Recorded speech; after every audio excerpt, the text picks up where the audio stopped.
L'Éthiopie et le Nigeria ont conclu des arrangements pour organiser une réunion de la... Bienvenue, chers téléspectateurs, c'est Moïda Garamo avec le journal du vendredi 27 mai. On s'excuse pour l'heure, chers téléspectateurs, et ainsi suivi le journal.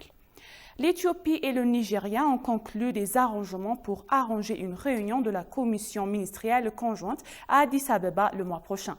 Finalisant sa visite officielle de 2 jours, le Premier ministre Abiy Ahmed s'est rendu à Malabo, au Guinée équatoriale, pour la conférence humanitaire et le sommet extraordinaire de l'Union africaine sur le terrorisme et les changements anticonstitutionnels du gouvernement. Samra Godada nous présente les détails. La visite du Premier ministre Abiy Ahmed au Nigeria a été fructueuse. Les deux dirigeants ont convenu de renforcer leurs liens et ont décidé de tenir une réunion de la commission ministérielle conjointe à Addis Abeba le mois prochain. L'essentiel de la discussion devrait porter un divers domaine des relations bilatérales et échanger des perspectives sur une série de questions internationales d'intérêt mutuel. Cela faisait suite à la rencontre du Premier ministre Abiy Ahmed avec le président Muhammadu Buhari à la villa présidentielle d'Abuja mercredi. Au cours de la réunion, les dirigeants du pays ont convenu de prendre des mesures concrètes pour élargir les relations bilatérales dans les domaines clés, notamment l'économie, le commerce, les sciences et la technologie et les minéraux solides. L'ambassadeur du Nigeria en Éthiopie, Victor Adelik, s'est entretenu avec des journalistes expliquant le sens de la visite et l'état naissant des relations entre les deux pays. Il a déclaré que le Premier ministre éthiopien a toujours considéré le Nigeria comme l'un des piliers en Afrique et un pied fort dans la stabilisation de la démocratie en Afrique. Dans l'esprit de la fraternité africaine et de la recherche de solutions africaines aux problèmes africains, le Premier ministre Abiy Ahmed et le président Buhari se consultent de temps en temps et cette visite est un ajout pour la relation existante. Le président Buhari s'est rendu à Addis Abeba à plusieurs reprises. Le Premier ministre a donc jugé sage de se rendre au Nigeria et de s'entretenir avec le président Buhari à Malabo en Guinée équatoriale pour la conférence humanitaire et le sommet extraordinaire de l'Union africaine sur le terrorisme et les changements anticonstitutionnels du gouvernement. Selon le Guardian, des responsables nigériens se rendront à Addis Abeba en juin pour discuter de divers domaines de relations, notamment la politique, l'économie, la science et la technologie, les mines et l'industrie. L'ambassadrice plénipotentiaire et extraordinaire d'Éthiopie auprès des pays de Benelux et l'institution de l'Union européenne, Hirut Zemmene, a présenté hier sa lettre de créance au roi Willem-Alexander du Royaume-Uni des Pays-Bas. Le roi a exprimé son engagement envers la prospérité, la paix et la stabilité de l'Éthiopie. L'ambassadrice Hirut Zemmene a accrédité auprès du Royaume-Uni des Pays-Bas en tant qu'ambassadeur non résident basé à Bruxelles, Rome de Belgique. Par ailleurs, l'ambassadeur désigné d'Éthiopie au Japon, Takara Derebau, a rencontré Yoshiyuki Nagawako, directeur exécutif du Bureau des affaires internationales Soka Gakkai. Exposé sur la situation actuelle en Éthiopie, l'ambassadeur Tefera a demandé de l'aide pour soutenir la paix et informer le public japonais sur la véritable nature du conflit et les atrocités commises par le TPLF.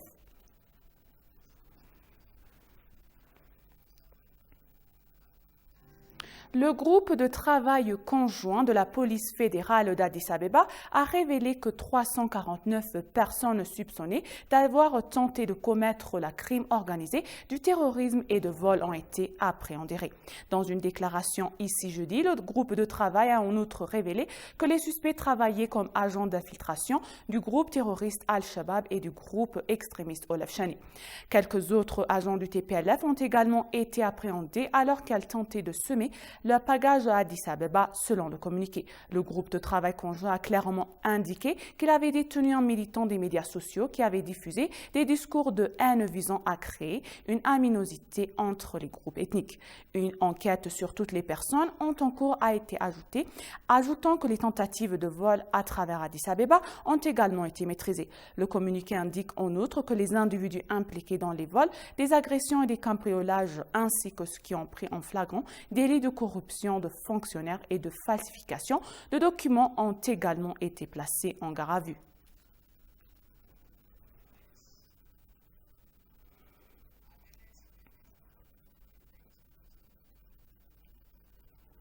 Ethiopian Airlines, le plus grand et le plus important groupe d'aviation en Afrique, et son partenaire de longue date Boeing ont annoncé que le transporteur élargissait encore sa flotte de cargo entièrement Boeing avec une commande de 5 777 Freighters.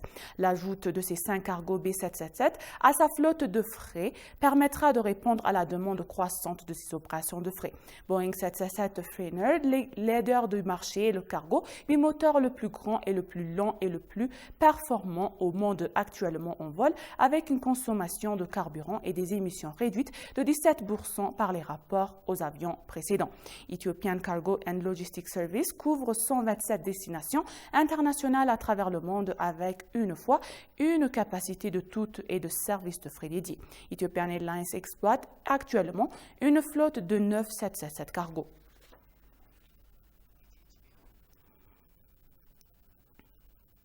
L'Éthiopie élabore une stratégie pour autoriser les transports publics et les services de port sec avec investissement étranger.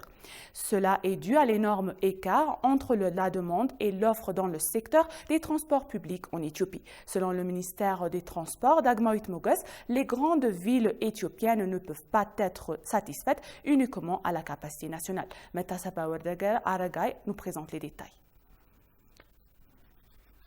Les pénuries de transport public en Éthiopie durent depuis longtemps malgré de nombreuses tentatives de mesures d'intervention mises en place. En conséquence, le ministère des Transports travaille dur pour ouvrir le marché des transports publics urbains aux investisseurs étrangers, a expliqué la ministre des Transports Dagmawit Moges.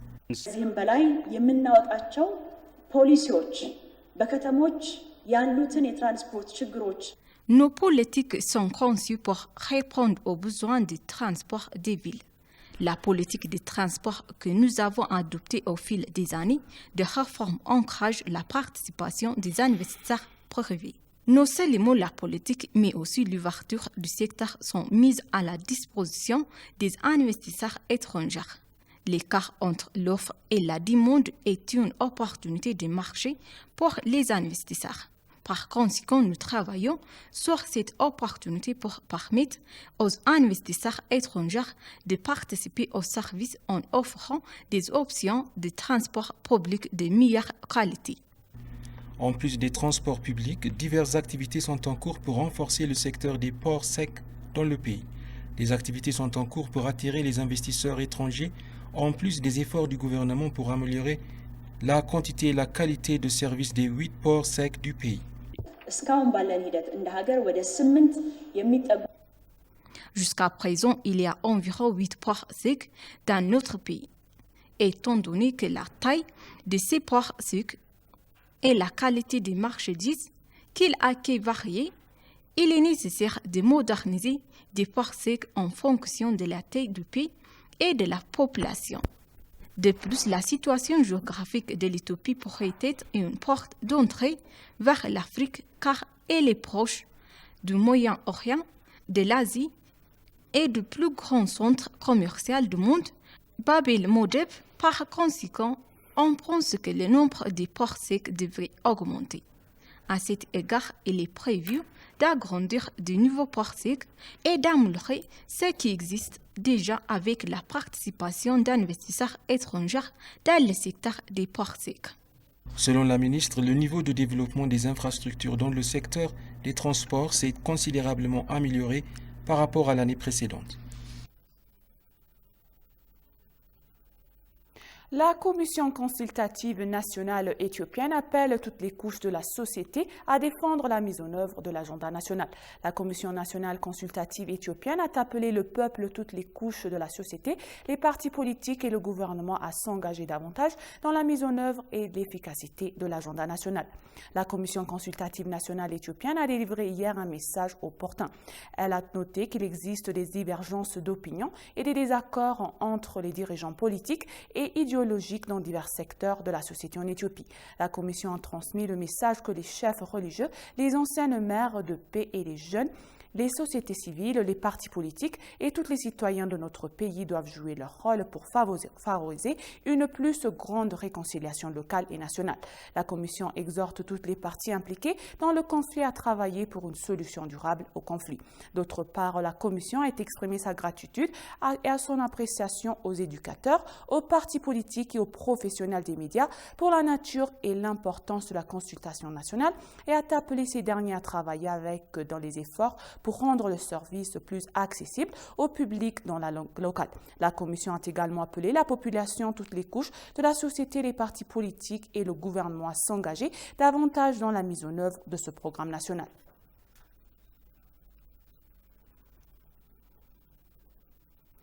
L'Union européenne continuera de soutenir le développement économique réussi de l'Éthiopie tout en restant engagée à continuer de soutenir davantage le succès de l'économie et numérique éthiopienne en particulier.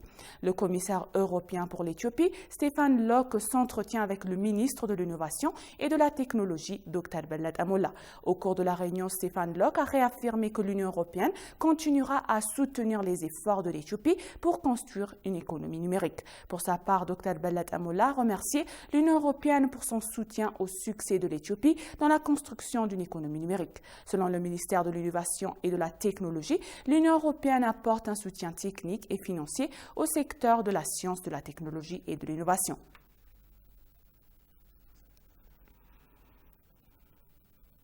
L'International Solar Alliance souhaite porter son engagement avec l'Éthiopie à un niveau supérieur. L'ambassadrice d'Éthiopie en Inde, Tizeta Mulugeta, a eu des discussions productives avec Dr Ajay Mathur, directeur général de l'Alliance solaire internationale.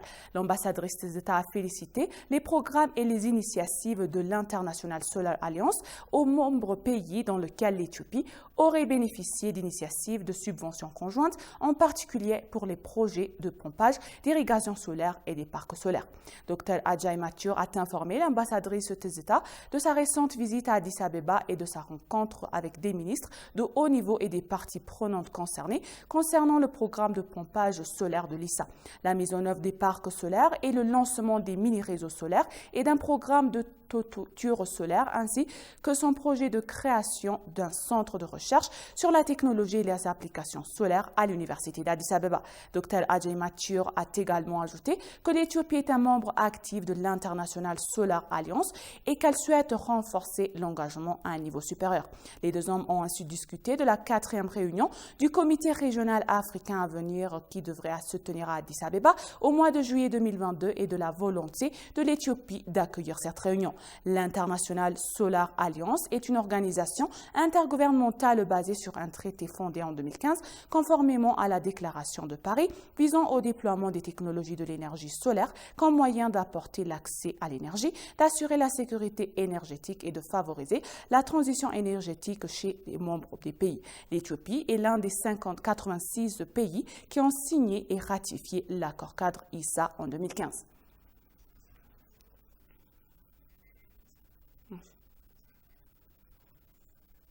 Merci, chers téléspectateurs. Ainsi s'achèvent les journaux du jour. C'était Moïda Gardamo. Restez avec nous avec le reste des programmes. Bonne journée.